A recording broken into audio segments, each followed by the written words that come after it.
Tsunami by Kimiko Kajikawa, illustrated by Ed Young.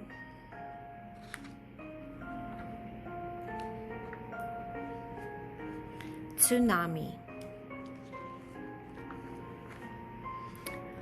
Long ago in Japan, there was a wise old rice farmer who lived near the sea. The people in the village called him Oji-san, which means grandfather. Even though Oji-san was the wealthiest person in the village, he lived a very simple life. His thatched cottage stood high on a mountain overlooking the village and the sea. People often climbed the long zigzag road up the mountain to ask Oji-san's advice. One autumn day, Oji-san's family prepared to walk down to the village to celebrate the rice harvest. To their surprise, Oji-san did not want to go. Something does not feel right. Oji-san wiped the sweat from his brow. So he and his grandson, Tada, stayed home. Oji-san and Tada stood on the balcony to watch the celebration below. Nobori banners and strings of paper lanterns decorated the houses. At the temple court, men and women in village costumes danced their thanks for the many golden rice fields waiting for harvest.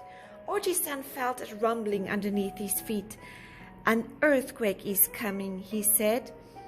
And presently an earthquake came, a long, slow, spongy motion. The house rocked gently several times. Then all was still. The shock was not strong enough to frighten anyone. The people kept celebrating. But Oji-san, who had felt hundreds of earthquakes in his time, thought this shock strange. Oji-san turned his keen old eyes anxiously toward the sea. It had darkened suddenly and was moving against the wind. The sea was running away from the land. The beach grew before Oji-san's eyes. He had never seen anything like this. But he remembered what his grandfather had told him when he was a child. Oji-san shivered. "Tsunami, the monster wave," he whispered. But none of the villagers realized the dangers they were in. Oji-san watched as the whole village ran to the beach, and even beyond the beach, to watch the sea. Oji-san knew he must get the villagers out of danger. "Tada! Hurry!" he said. "Light me a torch." Tada lit a Taimatsu torch at once. Oji-san raced with it through his fields, setting fire to his golden rice. The sun-dried stalks caught like tinder and burst into enormous orange flames. Massive clouds of black smoke whirled into the sky. Tada, terrified, ran after his grandfather, crying, "Why, Oji-san? Why?" But Oji-san had no time to answer. 400 people were in terrible danger. He rushed to finish burning his fields. Tada stared at the blazing rice and burst into tears. Oji-san's wealth was gone. Now all he could do was hope and wait. He looked back out at the sea. The sun was going down, and still the sea was running away from the land. "Hurry! Flee!" Oji-san screamed to the villagers, but no one was close enough to hear him. A priest saw the burning fields and boomed the temple bell. "Kahan! Kahan! Kahan!" Oji-san watched the villagers hurry up from the beach like a swarm of ants to help put out the horrible fire. A group of young men and women arrived first, beating the fire with their mats. But Oji-san held out his arms. "No, let it burn. We need all the people here," he commanded. "There is a great danger. Taihen da." More young villagers arrived, followed by older adults, mothers with babies on their backs, children, and finally elders.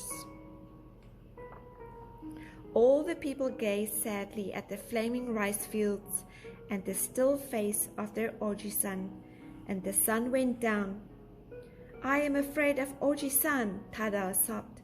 "I saw him set fire to the rice on purpose." Tada tells the truth. "I set fire to the rice," Oji-san said. "Are all the villagers here?" The people looked in wonder at one another. "All are here," a woman cried, "but we cannot understand. Why did you do this, Oji-san?" Suddenly, a thunderous boom shook the mountain. Then the sky roared. "Kita!" Oji-san shouted, pointing toward the sea.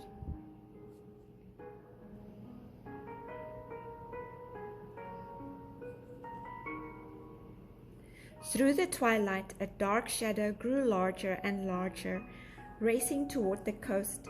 The long darkness was the returning sea, as high as a cliff and as wide as the sky, heading for the village with lightning speed. "Tsunami!" shrieked the people. The monster wave struck with a jolt mightier than any thunder. The mountain shuddered. A storm of spray shot up the mountainside like a dark cloud. Terrified, people ran farther up the mountain. When they looked down, they saw the angry white sea swallowing up the village. Then the sea drew black, roaring, tearing out the land as it went. Twice, thrice, 4 times the furious sea devoured the village. Finally, the sea returned to its ancient bed, still raging as after a typhoon. For a long while, no one could speak. All stared in shock at the destruction below. There were no more houses, no more rice fields, no temple. The village had disappeared. At long last, the sea calmed. Tada ran to Oji-san and hugged him. That was why Oji-san set fire to the rice. Their Oji-san, was now as poor as the poorest. His wealth was gone, but he had saved 400 lives. The whole village bowed down before Oji-san and thanked him. Oji-san smiled. "My house remains," he said, "and there is room for many." Then he led the way to his house. The people never forgot their debt to Oji-san. When better times came, they built a temple to honor him. On its front, they inscribed Oji-san's name in gold. 100 years and more have passed, but Oji-san's temple still stands, and the villagers still give thanks to the good farmer who burned his rice fields to save the people.